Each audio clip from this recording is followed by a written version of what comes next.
Olá pessoal, que a graça de Cristo esteja com vocês. Esse vídeo aqui é mais uma série sobre a história da igreja. E aqui a gente vai falar sobre a contra-reforma da igreja católica, né? Que foi a reação da igreja católica apostólica romana da época, da reforma protestante, né? Em reação à reforma protestante que estava em andamento, estava no início, né?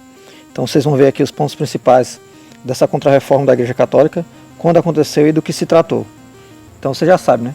Para me ajudar, deixa o like no vídeo, deixa a inscrição no canal se você não for inscrito, compartilhe esse vídeo para alcançar mais pessoas e bora para mais esse vídeo.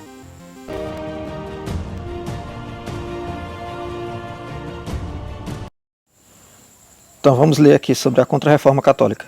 A Contra-Reforma foi um movimento de reação da Igreja Católica ao surgimento de novas doutrinas cristãs na Europa, em um processo conhecido como Reforma Protestante. Após perder o poder religioso, econômico e político nos reinos alemães e na Inglaterra, além da diminuição da influência nos Países Baixos, França, Áustria, Boêmia e Hungria, a Igreja Católica reagiu e de forma repressiva. Uma das primeiras medidas foi a criação da Companhia de Jesus, ordem religiosa dos jesuítas, que é uma ordem muito conhecida, né? A Companhia de Jesus foi fundada pelo militar Inácio de Loyola e era organizada de forma semelhante a um exército. A estrutura hierárquica era rigidamente respeitada, tendo em seu cimo o superior da ordem e o Papa. A principal função da ordem era buscar o fortalecimento da igreja através de ações disciplinares e moralizantes. Os jesuítas foram a partir daí um dos principais divulgadores da doutrina católica, em razão principalmente do papel de educadores por eles desempenhado. Era uma espécie de discipulamento a nível regional e também até mundial, né, onde a igreja católica tinha influência. Entre 1545 a 1563 foi realizado o Concílio de Trento, na Itália, e eu ainda vou fazer um vídeo sobre isso também. Esse encontro das principais autoridades católicas e também alguns teólogos protestantes tinha por objetivo redefinir o posicionamento da igreja em relação à sua doutrina religiosa, bem como encontrar meios de frear o avanço do protestantismo pela Europa. Dentre as medidas tomadas no Concílio de Trento, houve um recuo em relação às críticas dos protestantes. Foi proibida a venda de indulgências e também foi decidido pela criação de seminários. Esta última instituição seria responsável pela formação eclesiástica do clero, buscando evitar dessa forma a venda de cargos na igreja. Por outro lado, o que ocorreu foi a afirmação dos dogmas religiosos católicos. O princípio da salvação pela fé e boas obras foi mantido, mesmo após críticas de Martim Lutero.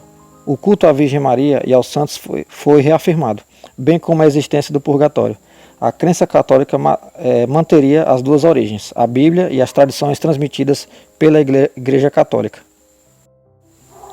A constituição de um catecismo para doutrinar as crianças estava também entre as medidas adotadas. A infalibilidade do Papa, ou seja, a noção do que o Papa era infalível em questões religiosas e morais, foi reforçada, assim como o dogma da transubstanciação, que tem a ver com a ceia, né? Através do qual se acredita que o pão e o vinho transformavam-se em corpo e sangue de Cristo, literalmente, a interpretação deles. O Tribunal do Santo Ofício, a Inquisição, foi reativado para poder perseguir os praticantes das doutrinas cristãs protestantes. Milhares de pessoas foram torturadas e muitas mortas. Grandes expoentes da ciência mundial, como Galileu Galilei, foram julgados como heréticos em decorrência de suas pesquisas, como a de a Terra girar em torno do Sol. Galileu foi obrigado a renegar suas próprias ideias para fugir da morte na fogueira. Uma lista de livros proibidos foi criada, em uma época em que a imprensa criada por Gutenberg havia facilitado a difusão da cultura escrita. O Index Librorum Prohibitorum indicava os livros que eram proibidos aos católicos, tais como o Elogio da Loucura, de Erasmo de Roterdã, o Decameron, de Boccaccio, obras de Maquiavel, Newton, Copérnico, bem como livros luteranos e calvinistas. O Index era constantemente atualizado e foi extinto apenas 4 séculos depois, em 1966, ou seja, bem mais recente, né?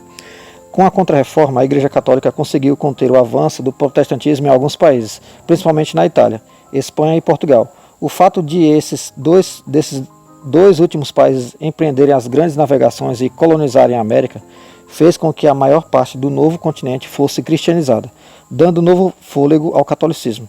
Os jesuítas foram os principais sujeitos dessa cristianização, que contou com a luta contra a cultura indígena, a exploração do trabalho deles e também com a morte de milhares de habitantes do Novo Mundo. Era uma disputa, né, pessoal, no mundo que tinha a partir daquele momento. Países protestantes e países católicos, nesse sentido de discipulamento e espalhamento da sua vertente dentro do cristianismo, né? E as fontes das informações desse vídeo vai estar aqui no site historiadomundo.com.br, então você pode conferir lá essas informações. Espero que você tenha gostado do vídeo, pessoal.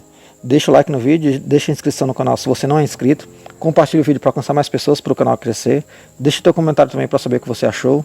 Eu peço desculpa por qualquer tipo de inconveniência no vídeo, questão de barulho, né? A gente tenta fazer um vídeo um pouco mais qualificado, mas nem sempre é possível, mas agradeço mesmo assim a audiência de vocês.